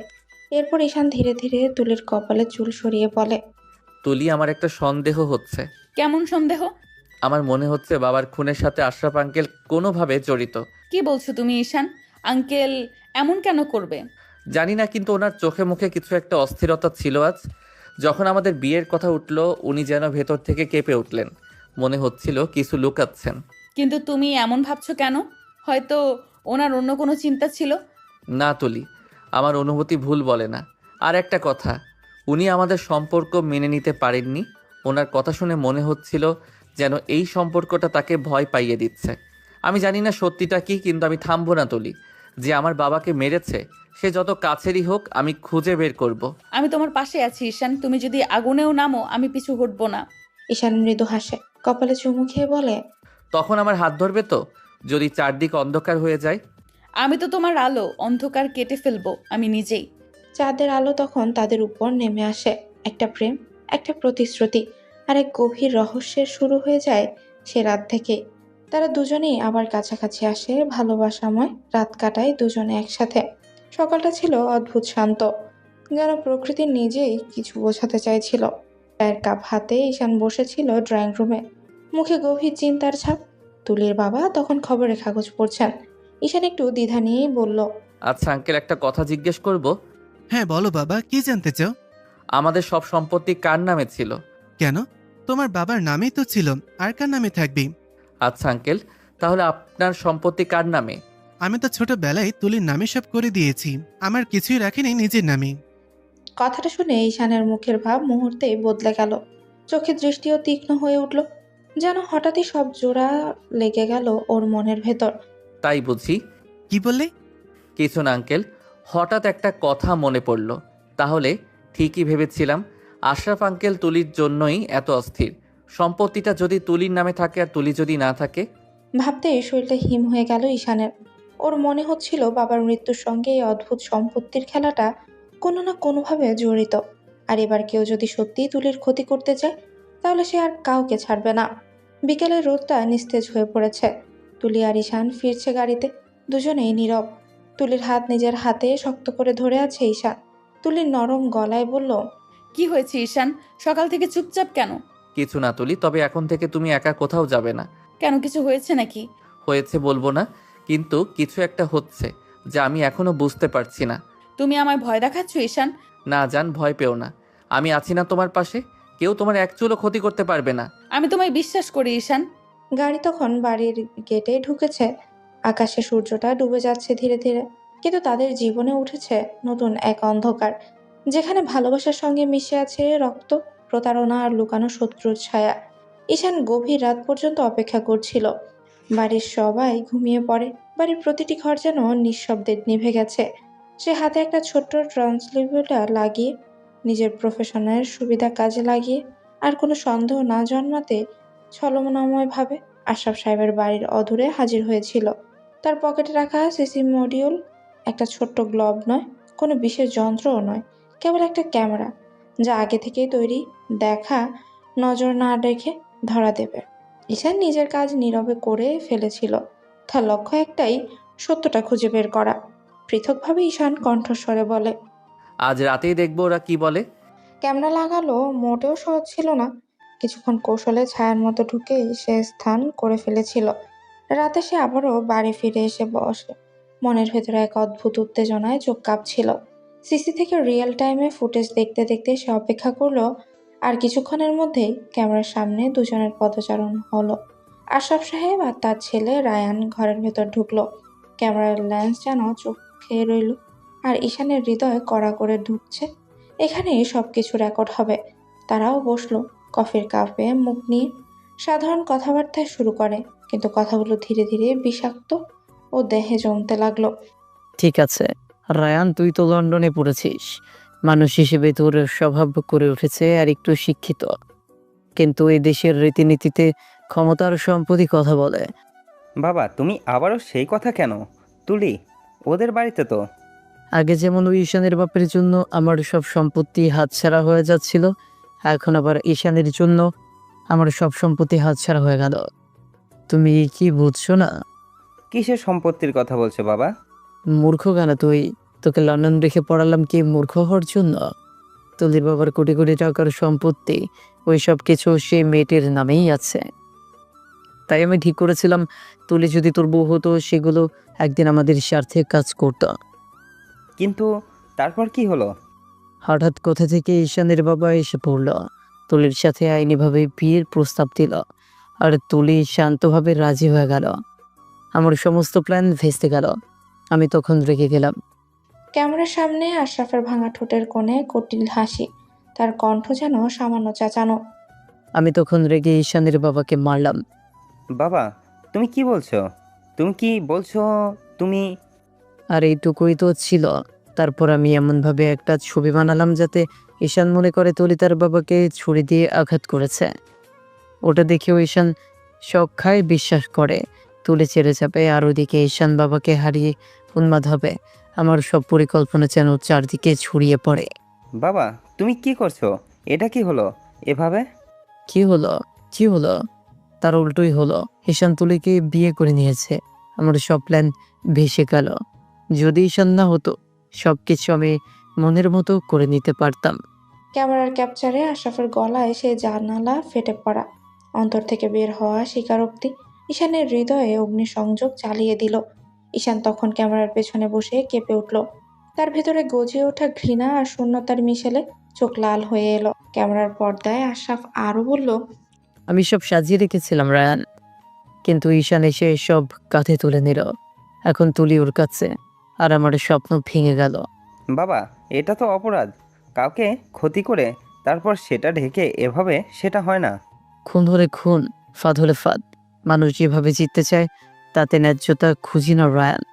আজকাল আইন ধরা খায় টাকার কাছে। ঈশানের হাত কুঁচকে গেল। সে ক্যামেরার রেকর্ডিং যতক্ষণ দেখছে ততক্ষণে মনে হচ্ছে অনন্ত ব্যথা। মনে হচ্ছিল বাবার মৃতদেহ, পরিবারের তালেবি সবকিছুই যেন ফেরত যায়। তার চোখে অগ্নি জ্বলে উঠল। এই যে তুলি ওর স্ত্রীর নাম মাখিয়ে সাজানো ষড়যন্ত্র। ক্যামেরার রেকর্ডিং শেষ হওয়ার পর ঈশান এক মুহূর্ত দাঁড়িয়ে রইল। তার বুক কাঁপছে, মনে মনে এক ঢেউ চাপে। তারপর সে ধীরে ধীরে মোবাইল ধরে, রেকর্ডিংটা নিজের মোবাইলে কপি করলো, সব প্রমাণ নিয়ে ফাইল বানালো। চোখে ফোকাস, হৃদয়ে প্রতিজ্ঞা। এটা কোনো ব্যক্তিগত আক্ষেপ নয়, এটা বিচার। ওরা যতই শক্ত পুঁজিতে থাকুক, লিখে রাখলাম সব কিছু। আজকে রাতেই পুলিশকে না হয় না, তবে আমি একদিন সবাইকে দেখাবো যে কে সত্যিকারের পাগল, কে পাপী। কিছুক্ষণ পরে ঈশান ফিরে এসে ধীরে ধীরে মোবাইল থেকে রেকর্ডিংটা অটোমেটিক প্লে করে তুলিকে দেখালো। তার হাত কাঁপছিল, চোখে অশ্রু। এটা কি? তুমি কোথা থেকে পেলে এটা? আমি বসে থেকে দেখেছি সব কিছু। তাদের কথাগুলো কানে ঢুকেছে। তারা বাবাকে ঘৃণায় মাটিতে ফেলে দিয়েছিল। আমি আর চুপ থাকবো না তুলি। এখন থেকে আমি এই লড়াইটা তোমার জন্য ছাড়বো না। তুলি কাঁপতে কাঁপতে কাঁধে মাথা রেখে কুঁকড়ে ধরে ফেলে। দু চোখে অচেতন অশ্রু, বুকটা নড়ছে। ঈশান, এটা সত্যি? ওরা কি? হ্যাঁ, আমি দেখে এসেছি। আমি ওদের বিচার করব। ভোরের কুয়াশা তখনও পুরোপুরি ছাই ফোটা হয়ে ওঠেনি। শহরটা ঘুমিয়ে আছে, কেবল সফা সফা করে রাস্তাঘাটটা আর দূরের কাব্যের মতো ওঠা বাতাস। কিন্তু ঈশানের চেতনা জেগে গেছে গভীর অন্ধকারে। তার হাতে ছিল নাড়িয়ে রাখা প্রমাণ, আর মনে অটল একটা সিদ্ধান্ত, সত্য সবাইকে জানাতে হবে। পুলিশকে রাতে ঈশান সবকিছু, ভিডিও, অডিও, নথি সাটকায় সেটে দিল। মেল, কপি সবকিছুই ঠিকঠাকভাবে পৌঁছে গেল সংশ্লিষ্ট আইনের হাতে। পুলিশও কাজ শিথিল করেনি। ভোরের প্রথম আলো ফোটার আগেই তারা রওনা দিল আশরাফ সাহেবের বাড়ির দিকে। গ্লাভস পরে কাগজ হাতে দরজা ঠেলে ভাঙল অফিসাররা। বাড়ি এলোমেলো হয়ে গেল। আশরাফকে নির্দয়ভাবে খুঁজে বের করে আনা হলো। হাতে শব্দহীন শৃঙ্খল। খবর ছড়ালো শহর জুড়ে বুলেটের মতো। ঈশানের বাবা হত্যার অভিযোগে গ্রেপ্তার হয়েছেন আশরাফ সাহেব। খবর পেয়ে ঈশানের মা রীতিমতো দিশেহারা। তিনি বারবার হাত বাড়িয়ে আশ্রয় খুঁজছেন, কিন্তু কোনো আশ্রয় নেই। খাটের পাশে মাথা টেনে বসে কেঁদে ফেললেন। কাঁদতে কাঁদতেই বললেন, ওকে ওকে তো খুব ভালোবাসতো। ওকে বলতো আশরাফ ভাই আমার বন্ধু, আমায় রক্ষা করবে, আর ও করলো এই প্রতিদান। ঈশান এসে পাশে দাঁড়ায়, চোখে রোদের মতো অগ্নিকণ্ঠে অদম্য কঠোরতা। সে ধর্ষণ করলো না, তার কথা ছিল কেবল ন্যায় প্রতিষ্ঠা। মায়ের কাঁধে হাত রেখে সে শক্ত কণ্ঠে বলল, মা, আজকাল টাকার কাছে মানুষের ভালোবাসা 6 টাকার মতো তুচ্ছ হয়ে যায়। যারা টাকাকে পূজা করে তারা মানুষের রক্তটাই ছেঁড়া করে। তুমি কষ্ট পেও না, আমি ছাড়বো না, তার কঠোর শাস্তি হবে। মায়ের কান্না থামতে চায় না। তিনি বারংবার বলছেন, নিজের হাতে আলতো করে আঘাত বোলাতে চান যেন। তুলির বাড়িতেও হাহাকার। তুলির বাবা চুপচাপ, কপালে চিন্তার লাইন। তিনি ভীষণভাবে শোকাহত। নিজেকে অভিযুক্ত করে মনে করেন যে কোথাও কিছু অনুপযুক্ত বোঝাপড়ার থেকে এমন ভয়ঙ্কর খেলা সৃষ্টি হলো না তো। মা, আমি তাকে ছাড়বো না। আমরা ন্যায় চাইছি। আমাদের কাজ হবে আদালত আইনের মুখোমুখি দাঁড়িয়ে প্রমাণ উপস্থাপন করা। রাগে বিচার না, আইন সঠিক বিচার হবে। তোর শক্ত থাকতে হবে বাচ্চা। তবে এই শাস্তি যখন আসবে তখনও কি তোর ব্যথা মেটে? ব্যথা হয়ে থাকবে মা, কিন্তু আমি চাই সত্যি যেন উঠে আসে। আর যারা মানুষের জীবনকে টাকার বিনিময়ে বিক্রি করে দিয়েছে তাদের আরও কড়া বার্তা দিতে হবে। তুমি করো যা করো, আমি তোমার পাশে আছি। বিচার দূরের কোনো অচেনা নয়, মানব সভ্যতার কড়া আদালত। কয়েকদিনের কড়া শুনানি, প্রমাণের জট, সাক্ষীর বয়ান, সব মিলিয়ে শেষ পর্যন্ত সিদ্ধান্ত হলো আলোকিত এবং নির্মম। আদালত কক্ষের প্রাচীর ঘিরে থাকা ধারণ নির্বক চুপচাপ অবধি ভেঙে পড়ল। আশরাফ সাহেবের উপর যাবতীয় অপরাধ প্রমাণিত। ফাঁসির রায় ঘোষণা হওয়ার মুহূর্তেই কক্ষে তরল নীরবতা ভেঙে পড়ে। এক লম্বা শ্বাস যেন সবাই মিলে ছাড়ল। কাগজে লেখা সেই এক বাক্য, ন্যায় প্রতিষ্ঠার এক কঠোর পিপাসা মিটল। তথ্য, ছবি, অডিও সবকিছুর গোপন ভেউরে একে একে বেরিয়ে এসেছে কোর্টরুমে। আর সত্যের সামনে কেবল ডান হাত উঠে গেল। বাইরে দুপুরের আলো ঝলমল করছে।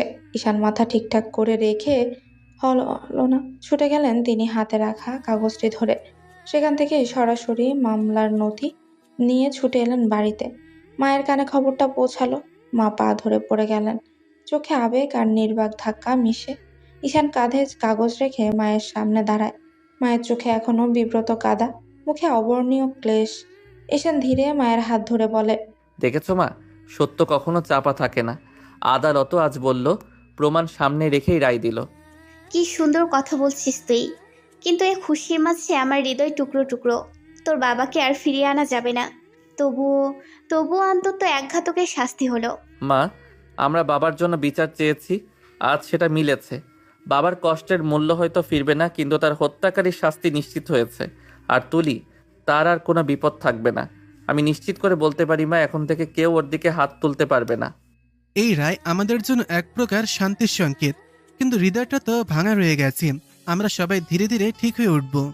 তুলির মা আস্তে করে ঈশানের কাঁধে মাথা রাখে, চোখে ধীরে ধীরে জল, কিন্তু মুখে স্বস্তির ঝিলিক। তোমরা ভালো থেকো, আর তুলি যেন শান্তিতে থাকে, এটাই এখন আমার প্রার্থনা। মা, আর আমরা সবাই একসাথে থাকবো। সত্য যদিও দেরিতে এসে থাকে, তবু শেষে আসে। আর আমি প্রতিজ্ঞা করছি, তুলি আর কোনোদিন একা যাবে না। ঈশানের বাড়ি আজ বিরল আনন্দে ভরে গেছে। সকাল থেকে বাতাসে যেন এক অদ্ভুত হালকা উচ্ছ্বাস, ঝকঝকে আলো, আর ঘরের প্রতিটি কোণেই সুখের ফোঁটা ভেসে বেড়াচ্ছে। ঈশানের মা রান্নাঘরে ছোট ছোট টুকরো খাবারের আয়োজনে সামলাচ্ছিলেন, আর তুলির মা পাশে দাঁড়িয়ে সাহায্য করছেন। সবাই একসাথে হাসছে, কথা বলছে, আর একরাশ আনন্দ ভাগাভাগি করছে। ঈশানের মা হেসে বলে, আজ সত্যি একরকম আনন্দ, সবাই একসাথে। মনে হচ্ছে এমন দিন অনেক দিন ধরেই দেখিনি। তোমরা সবাই এত খুশি, আমাকে তো একদম আনন্দের মধ্যে ফেলে দাও। দেখছি ঈশানও হাসছে। হ্যাঁ, আজকের দিনটাই সত্যিই বিশেষ। এতদিনের অশান্তির পর এমন শান্তি পাওয়া যায়নি। মা বাবার খুনি শাস্তি পেয়েছে, তাই সবাই শান্তি পেয়েছে। এখন থেকে কেউ তুলির ক্ষতি করতে পারবে না, আর আমরা সবাই একসাথে খুশি থাকতে পারবো। সত্যি আজ খুশির দিন। মা বাবা, ধন্যবাদ আপনাদের সবাইকে। আজ আমরা সত্যি এক পরিবারের মতো। যত কঠিন দিনই গেছে, আজ আমরা সবাই একসাথে। এই খুশি ধরে রাখার দায়িত্ব আমাদের। রাত নরম, ঘরের বাতাসে মিষ্টি সোনালি ল্যাম্পের আলো ভাসছে। তুলির মা বাবা আর সবাই চলে যাওয়ার পরেই তাদের ঘরটা হঠাৎ করে যেন আরো নীরব আর অঞ্জলি হয়ে উঠল। ঈশান একদম সাবধানে তুলির দিকে এগিয়ে এলো, তার চোখে মায়া, ঠোঁটে কপট এক মৃদু হাসি। ঈশান ধীরে ধীরে তুলিকে বলল, আজ একটু সুন্দর করে সাজো, আমি তোমাকে আদর করব। কি বলছো তুমি? এসব লজ্জা করে না? এখন শুধু আমরা দুজন, আমি তোমাকে আদর করব। তোমার লজ্জা যতটুকু আছে ততটুকুই গোপন রেখে দেব। তুমি থেকে থেকে এমন বললে তো লজ্জা পেতেই হবে। এখনো লজ্জা পাও? কতদিন ধরে আমি তোমাকে আদর করছি, তুমি এখনো লজ্জা পাও? সারা জীবন লজ্জা পাবো, বুঝেছো? কারণ লজ্জা নারীর ভূষণ। তুমি লজ্জিত হলে আমি লজ্জা ভাঙবো না, শুধু হাতে ধরে রাখবো। তুলি এই বলে ঈশান তুলিকে কোমলভাবে কোলে তুলে নেয়। তুলির লাজ আর কিচ্ছুটা মিশে গেল। কাঁধে মাথা রেখে সে হালকা কণ্ঠে ফিসফিস করে বলল, ঈশান, আমার লজ্জা লাগছে। লজ্জা নাই জান, আমি তোমাকে নিজের হাতে সাজিয়ে দেব। ঈশান আলমারি থেকে একটা নাইট ড্রেস বের করে তুলিকে পরিয়ে দিল। তুলি লজ্জায় শেষ। ঈশান তারপর হালকা মেকআপ করে দিল, ঠোঁটে হালকা লিপস্টিকও দিল। তারপর তুলিকে কোলে তুলে নিয়ে বলল, তোমাকে খুব সুন্দর লাগছে জান, আমি আজ খুব আদর করব তোমাকে। তুলিকে কোলে তুলে নেয় ঈশান। আস্তে আস্তে হেঁটে বিছানায় শুয়ে দেয়। তুলির নাইট ড্রেসের ফিতা খুলতে লাগে ঈশান। তুলি বলে, খুলবেই যখন তখন পড়ালে কেন? কারণ খুলে ফেললে বেশি সুন্দর জিনিস দেখা যায়। তোমার একদম লজ্জা নাই ঈশান। বউয়ের কাছে লজ্জা পেতে চাই না জান, শুধু আদর করতে চাই। ঈশান পুরো ফিতা খুলে মুখ ডুবিয়ে দেয় তুলির বুকে। তুলি কেঁপে ওঠে। ঈশান থামে না, হাত দিয়ে শরীরে স্পর্শ করতে লাগে আর ছোট ছোট বাইট দিয়ে উত্তেজিত করতে লাগলো তুলিকে। তুলিও নিজের ঠোঁট কামড়ে ধরে। ঈশান বুকে জোরে জোরে কামড় মারতেই তুলি ঈশানের চুল খামচে ধরে মৃদু চিৎকার। এতে ঈশান আরো উত্তেজিত হয়ে যায়। তুলির ঠোঁটে কামড় দেয়, পাগলের মতো ভালোবাসতে থাকে। তুলিও ছটফট করছে। একসময় হার মেনে তুলি ঈশানের সাথে নিজেকে জড়িয়ে নেয়। আর এভাবেই থাকা সম্ভব হচ্ছিল না তাদের, পাগল হয়ে যাচ্ছিল। ঈশানও আস্তে আস্তে দুটো শরীর মিশিয়ে নিল, ভাসিয়ে নিল সুখের সাগরে। সারা জীবন তোমাকে এইভাবেই ভালোবাসবো জান। আমিও সারা জীবন তোমার ভালোবাসাময় সিক্ত হতে চাই ঈশান।